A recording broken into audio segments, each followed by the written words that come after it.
I had struggled with heroin addiction. I had lost custody of my sons, and then I got clean and I put in the hard work and dedication to regain custody of them, only for the hurt and the pain I needed to work through it, which is where the restoration home comes into play so much. However, I had lost custody again and I needed to heal. I needed to really understand what it was that was causing me the pain and causing me to remain stuck or turn back to just what I had already known. I really learned to dream again. I really became secure in who I am and in my relationship with God. Well, we are so excited to have Renée Flynn joining us here today. Renée is a friend to Greenlight, and if you were at our recent gala, you had an opportunity to hear from Renée, her powerful testimony and just passion in fighting human trafficking. And so on today's podcast, what we're going to talk about is we're going to highlight, of course, the need for restorative care and why work like the restoration home is so important. And then Renée is also going to share about a visit she had at our restoration home. We're going to highlight some of the time that she had here in central Pennsylvania. She's coming in from Kentucky, and really get to hear just her powerful testimony and perspective as it relates to the healing of individuals and why all of us should care and what we can do to help make a difference. And so, Renée, welcome to our podcast today. We are just thrilled to be able to connect with you again and have you as a guest. Well, thank you all for having me. I was so thrilled to be able to do the podcast and come and see the go home and just meet with you all. And it's really, really been a blessing. It was just wonderful. And with us too, we have Michelle on today's podcast, who is our residential program director, who will be also having it. Renée, you guys had such a great chance to connect at the gala, and it'll be great to hear even just Michelle's updates even on some things at the restoration home and programming and all of that as well. But Renée, do you want to share a little bit of your background and the work that you're doing in Kentucky, and just kind of do some of that intro for folks who maybe aren't as familiar with the work that you're doing? Yes, well, God has just began to open doors for me to share about my life and my testimony and what I've been through, and just share my hope and advocating for women who are also going to be able to do the same thing one day.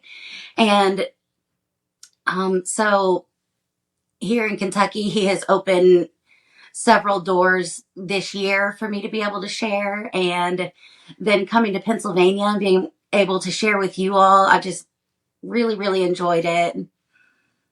I know it was powerful for us. And if you're willing, would you be willing to highlight some of that dream that was put on your heart, and the opportunity that you've been really growing and working into as it relates to sharing and speaking and being an advocate? Yes, well, God had given me the dream 10 years ago to have a speaking ministry, and I didn't know that God was going to use my testimony in the way that he has. And it's really only just began. He told me to sit tight and get my house in order. And so I've been patient and waiting, and just waiting in the waiting, learning and growing over the past 10 years. I was at a Priscilla Shirer conference whenever I first had the dream, and I was sitting in an audience with all of these women around me who just wanted a further, deeper walk with Jesus. And it was in that moment I saw her empowering everyone. And I was like, God, is that what I'm going to do? Is that what I'm feeling right here? And if so, just confirm that. And so I've had so many people tell me, just like prophetically, that you have a speaking ministry, you have a calling to help women. And over the past 10 years, just doing my due diligence to grow and learn as much as I can about it, and having God open these doors for me right now as my family is also growing. And with my son, he has now been here 6 months. So we're very grateful for that. And coming up on Thanksgiving, obviously, that's the most thankful that I could be, is that my family is just unified, and that God is bringing opportunities like this into my life, and really just securing that dream that I had. That is so exciting. And Renee, if you don't mind, for those who maybe didn't get to hear your testimony at the gala, as much as you're comfortable sharing, would you be willing to highlight why it's so significant and exciting that you have had your son with you for 6 months and you are celebrating Thanksgiving together? Would you be willing to share some of why that is just so incredible and exciting, and even that hard work that you were referencing over the past 10 years, of that call that was put on your life, and just some of what that has entailed? Sure. Um,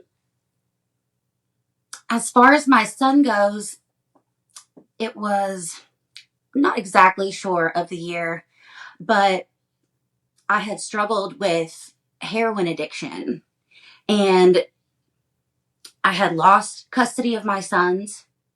And then I got clean, and I put in the hard work and dedication to regain custody of them, only for the hurt and the pain to, I needed to work through it, which is where the restoration home comes into play so much. Um, However, I had lost custody again, and I needed to heal. I needed to really understand what it was that was causing me the pain and causing me to remain stuck or turn back to just what I had already known. And in going to my restoration home, I went for an entire year. I dedicated that entire year to my inner healing, to set myself up to really prosper in the future. And in doing so, that year was so pivotal for me to be able to see where I had come from, identify things in my life that I didn't even know was trauma for me. I couldn't pinpoint trauma. I didn't know what it was. I just knew I'm hurt, and I don't want to hurt other people around me. And I want to heal, and I want to go forward. And I really learned to dream again. I really became secure in who I am and in my relationship with God, and just knowing that He was with me through all the trauma in my past, and He was going to get me through to where I'm at today, even. And He will never fail you. Mm-hmm. Yep. And securing your identity is what that year really, really did for me. So Renee, I have a question for you. Yes. If somebody might be watching this podcast and see you, and maybe they are in that situation that you're describing, and they don't know what to do, or maybe someone's even offered them a restoration home, and they're a little nervous about it because they're like, well, it's a 12-month commitment at least. I don't know if I can do it. What would you say to them? I have been there, and I couldn't imagine leaving behind the people, and not even leaving behind, just taking an entire year away from my life. I thought at first, this is quite a dedication of time, and I don't know if I can do it. However, in doing so, I don't have to live that life that I used to live. And I get to live a life that is free, that I'm whole, and that I can actually share the hope for other people to be able to do the same thing. And so, what I would say is find the right place, find the right people, find the right fit, and just focus on you because you're worth it. And God can absolutely help you and heal you. And I would just say, go, go. Where do you think you'd be without it? Do you think your son would be coming back for Thanksgiving and everything, or? No, I honestly, for me, it was life or death. I had overdosed several different times. I was in just a very, very dark place and had tried everything at that point. I had tried different rehabs. I had tried like the methadone clinic, and it was something for me that I needed to get away from all of that in order to become who I am today. And my son, he would absolutely not be with me. That's only God's work. That's only God's blessings. Thank you for sharing that and being so transparent. What for you was the final piece or push in a way that you feel was almost needed for that commitment into that year-long program, and what made that difference for you compared to the rehabs, the clinics, and the other attempts? What was the difference for you between those and the restoration home and program that you went through that led to the health that we see today and the reunification of a family that is happening? What was that difference? I think before I was only trying what I knew, and that was just not enough for me. I had been through so much that like I said before, I didn't even identify as trauma. So I think I was not as successful with those because I was still around the same people, places, and things, even in sobriety, even with doing certain programs. Um, for me, the restoration home was absolutely just the most life changing. And I don't know if there's a certain thing that I could identify as being the turning point, except that I had already tried all of these other things and it wasn't enough. And so going and taking an entire year out of my life, I mean, we did so much during that year and met so many amazing women during that year. And we were all learning and growing together. So we had that unity in our home. We're all still friends. And I just think the work that we were doing there, God was doing the work with us and having us all together. And it was really just a special time where we were able to be vulnerable with each other and also point out just truths to ourselves and to each other that I don't think that we would have gotten that in just maybe like a counseling setting or a meeting or something like that. It was truly a different, more in-depth healing process for us. So one of the questions I get sometimes, and I wanted to ask your opinion on it, is when you're opening a restoration home, how important do you feel all the other aspects are to your healing? Or is it really just the safety of the home itself? A lot of people will look at, like, even our home, which is getting closer and closer to opening, and they may say, well, it looks fine. Like, you can put people in here tomorrow. How did you feel? Did you feel like having a safe place was enough, or do you feel like it was all the added extra things you've been talking about that were crucial? Right. I think when women come to a home, it is about safety, and you don't think about how it's decorated or any of the other aspects. If you have to share a room or things like that, you don't.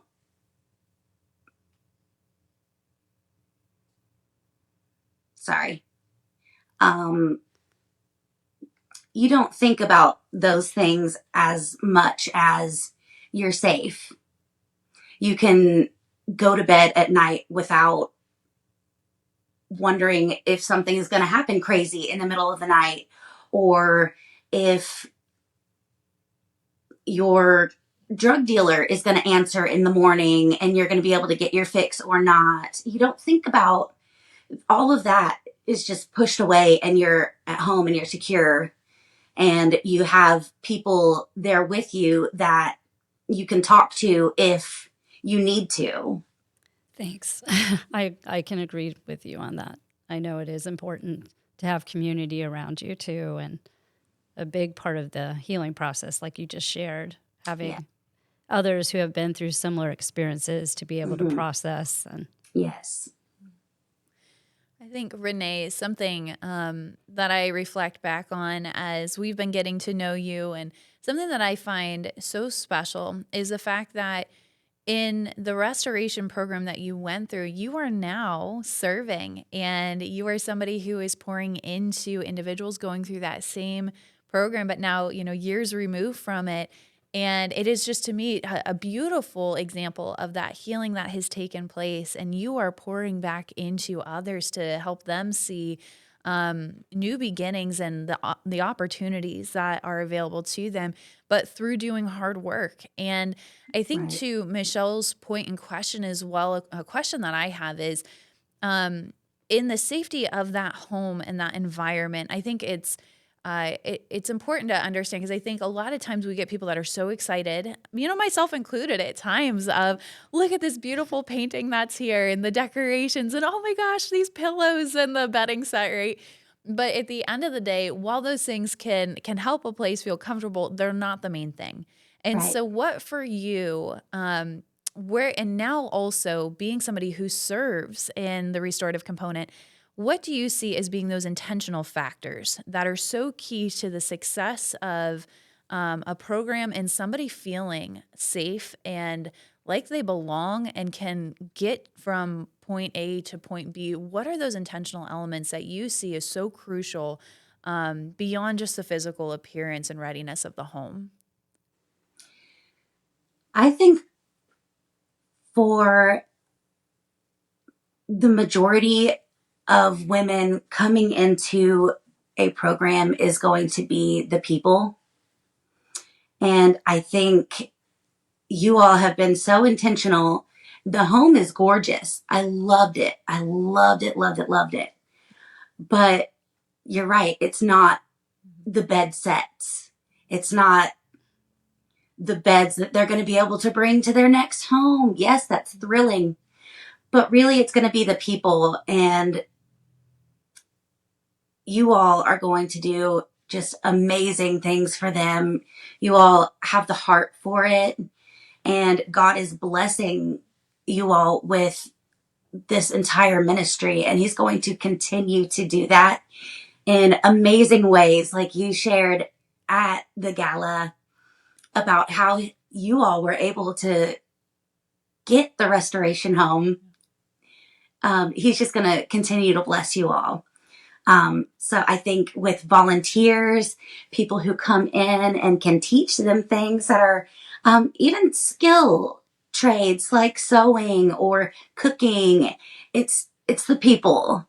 It's the people that are there to listen. It's the people that are really dedicating their time and their energy into the women that are going to be coming into Greenlight. Yeah. And I know, Michelle, you've been doing a great deal of work in preparing a team for that. A lot of times the pieces that go unseen, but are felt the most as well. That feeling of belonging and that love and that trust, to get to that point realistically, you need staff, you need volunteers who are willing to say yes and to go through training that will help them understand, trauma and, the Yes. empathy and the need for consistency. And, we can't say that we're going to provide something and be there, but then not show up for a shift or, something like that, because that's felt. And for you, Renee, I remember you sharing just how incredible it was to see the community that surrounded you. And that was just, there and loving and intentional in that process. And Mm-hmm. but I think as I reflected on some of what you were sharing, I think it starts with the willing hearts and showing up. You can't Yes. have that and then, but have the skimpy staffing or people that aren't around, because then it's just an empty home, or it can lead to some of the chaos in that community that was built. Though, can you explain a little bit more? I love what you highlighted of the community that formed, and almost like the family within the home amongst roommates and residents and all of that, and the relationships that are still happening today. And what did you see as those primary elements that led to the success of that relationship and that community that really formed there in the home? Well, like I shared, um, I'm still friends with my sisters who were in the home with me, but I'm also friends with the volunteers who were there. And I'm friends with the directors. I'm friends with the current director who also went through the program. And um, the community, ours was a 3-phase, like first phase, second phase, third phase. And it was so unique to where we were in Kentucky that God just brought the people that He knew that we would need for that first phase, for that second phase, and for the third phase. And I I just enjoyed it so much to have people who were there. They were consistent and they were there for not just me, it was women for years to come. And when God puts it on someone's heart to be there for women who have been through trafficking or trauma or any kind of facet like that, like you all have both shared with me about how you all became involved. It was really just a God thing, and it was really just a God thing for each and every person. It's like a personal feeling, and so for them to remain involved, you're gonna have people who will be involved for 5 years, 10 years, 1 year, 6 months, and they're all very important for that time that they're there. So, Renee, I think a piece that really stood out to many of us as well as we work to highlight the need for restorative care for survivors and that longevity, because to me there's a very key piece as well in that community that has formed and your ability to still be connected with the staff and others, but you're obviously you're living independently, you're doing wonderful things, but it's still a family, and there's still that connection Mm-hmm. that is there. And so that restorative component is so important. And the other piece, though, is that general awareness as well. And I think, there can be a lot of frustration, especially for those that work in this. And many who believe that human trafficking is not happening in the United States, or if it is, it's only happening on border states, or certain. We have these concepts from the Hollywood scenarios. And if you wouldn't mind sharing, and I think because of your perspective too, and staying in community with many others, you have seen and you've walked through it, but you've walked through with others how easily it can happen. And it's hidden in plain sight. It's something that many folks probably don't even realize how many individuals they've likely interacted with that have been touched by trafficking in some capacity. But could you share even just what you have seen and heard, and how easy it can be to go from everyday life to one of exploitation, but of course then the challenge of leaving that life, but going through the healing process. Can you help us just even highlight that awareness and that need for folks to understand how easily this can happen? Yes. Well, actually, for myself personally, I was 17 years old and I had left my Christian parents' home because their rules were just too strict. And I found myself couch surfing and in a home with the cool parents who allowed us kids to do whatever we wanted. And in doing so, I met two women who are sisters and heavily into witchcraft. And they also ran an escort service. So after, I'm not exactly sure how long, but I slipped into that lifestyle. I didn't have anywhere to go, and I wasn't willing to stop drinking and doing drugs and go back to my parents' house and, live what was going to be just too strict for me at 17, 18, 19 years old. So for me, it happened by people who I knew, people who I had met, who saw me and chose me. And so I was vulnerable in the sense of not even having a stable home. And I wish that I knew more of the statistics of Kentucky and the amount of people, the amount of women who are being trafficked and exploited just right here is it's really overwhelming. The numbers, the statistics, and it's not just Kentucky, it's everywhere. It's everywhere. It could be your neighbor. It could be the woman checking you out at Walmart, or it's the numbers are really overwhelming.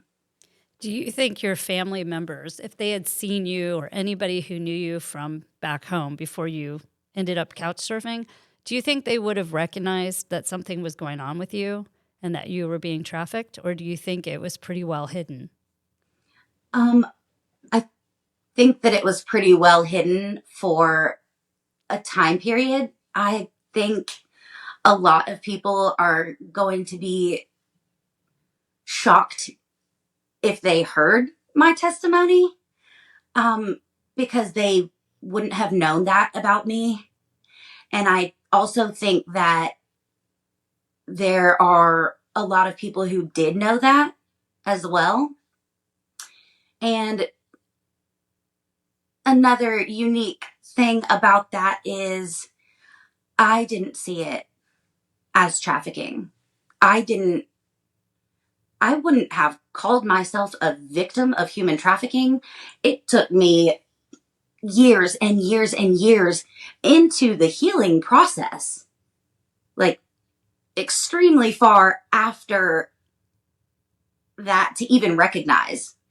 I didn't know what human trafficking was because no, it's not something that people speak about every single day. And the exploitation, the coercion, yeah, I thought I was choosing that. And I was being empowered by the people who were trafficking me and also exploiting themselves to do that. Um, so I didn't know that I was being trafficked or exploited or any of that. I thought I was choosing that. Do I you thought think I made the anything? choice. Oh, sorry. Do you think anything at that time would have, if any of your friends or anybody who you didn't notice what was going on, what do you think they could have done that might have gotten your attention? Or do you think you were at a stage of your life where you wouldn't have listened to anything? If someone wanted to help, how could they help? I think if I would have had stability, it could have helped, but I was binge drinking from the time that I woke up to the time that I passed out. And it was just not, I don't know personally if I could have had a lot of help. Um, but maybe if someone would have explained that this is trafficking, you are being exploited, this is what human trafficking is, maybe I would have been able to recognize, oh, this is happening and I'm involved in it. Maybe then. Yeah, we just get a lot of people who will ask, what should we be on the lookout for? Because sadly, like you said, there's so many people who are going under the radar Yeah. and not getting noticed, even in school systems. And like you said, good chance they don't realize they're being trafficked, so they don't say anything, or they may even feel like they have a choice in the matter. Right. So, yeah, I was just so as you as a parent now, having been through what you've been through, what would be some of the key things that you think would be important in helping prevent it? Um, I think being open and honest with your kids and really just teaching people what human trafficking is in the first place, by force, coercion, and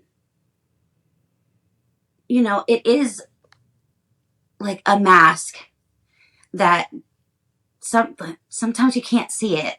Sometimes people either wear the mask to make it seem like everything is okay, or they genuinely don't know and they believe that they have a choice.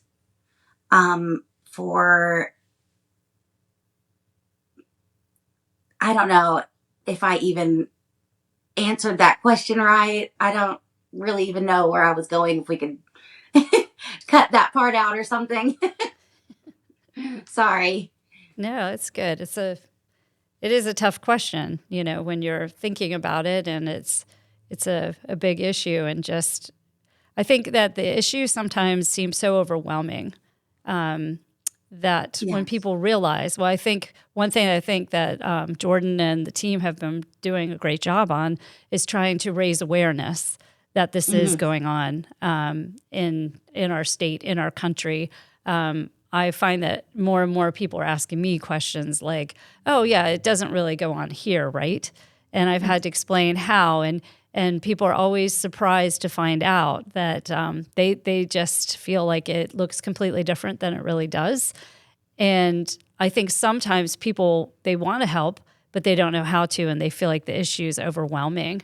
So what are some ways do you think that the average person, how could the average person help combat this issue from your perspective? I just think awareness is definitely a big key.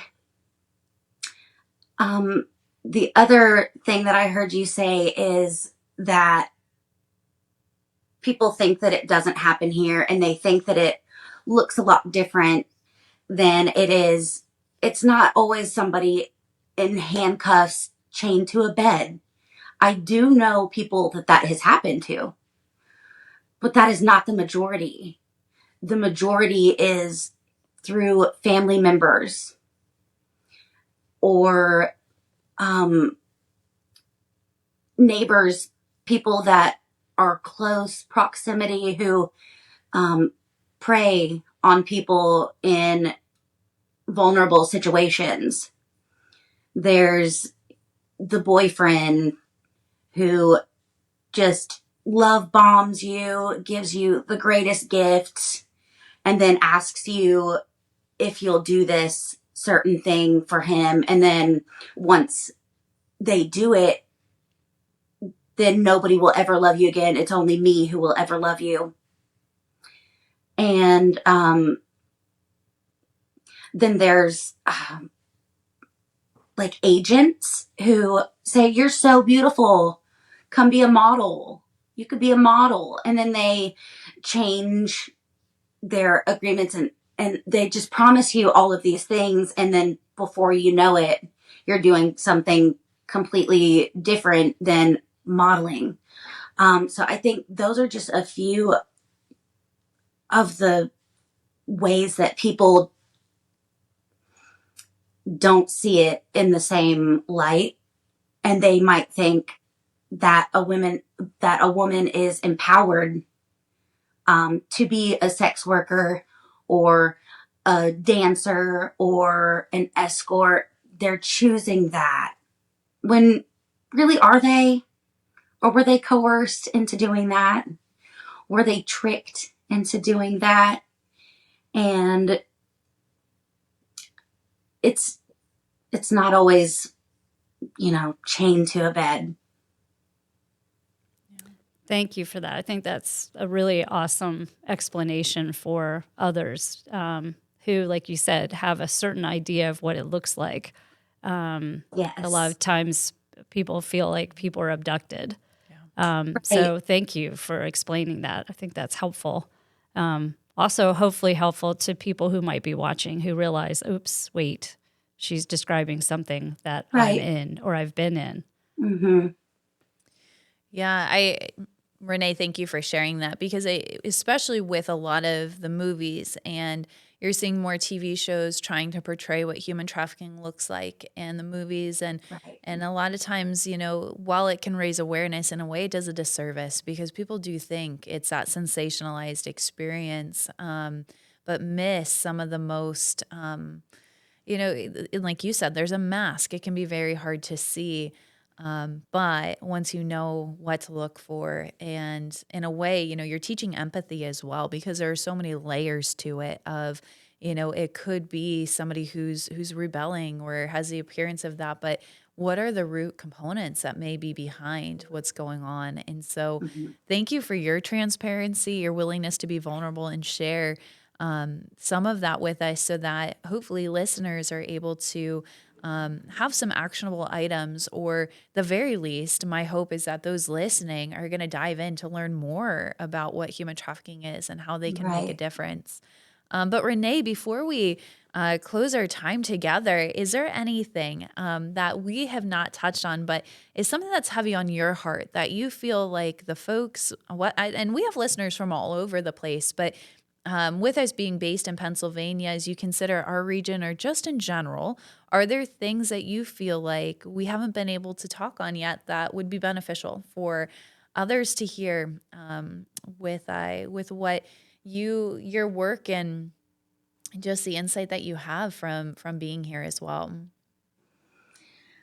Yes, actually, because I think we've discussed a lot, and this is a topic that can be very heavy, but also this is a topic that we can shed light and we can share hope. And I just want to be able to like bring the hope to other people that are seeing this happen to someone else, or they are experiencing it themselves, that you don't always have to stay there. You can find a restoration home. You can talk to people, because a lot of people do care and they might just not know. And if you don't know and you're in that situation, maybe talking to someone and being vulnerable would help you, empower you to do something or see something different for yourself or for someone else. And I just want people to know that there is absolutely a better way to live. And yeah, just sharing hope. I love that, Renee. Your heart just shines through, and there is hope. And I think, you know, we oftentimes we have to touch on the heavy topic and address, Yes. you know, the difficult reality of it. But thank you for bringing us back, though, to the need for hope, and that there is hope. And so that's why we do what we do, because we have seen the success. We've seen where just being a listening ear, and for folks to know I'm not alone in this, and there are resources available. I second that. If somebody's hearing that today and needs those resources, it is nothing to be embarrassed about. And there are people that want to welcome you with open arms and let you know how loved and valuable you are, and get them connected to those next steps. So Renee, thank you for bringing us back to that. It's very important. And so thank you for joining us for today's episode. And it's so much fun to see you again. And we love the great work that you are doing. And thank you. Thanks, Renee. Thank you all.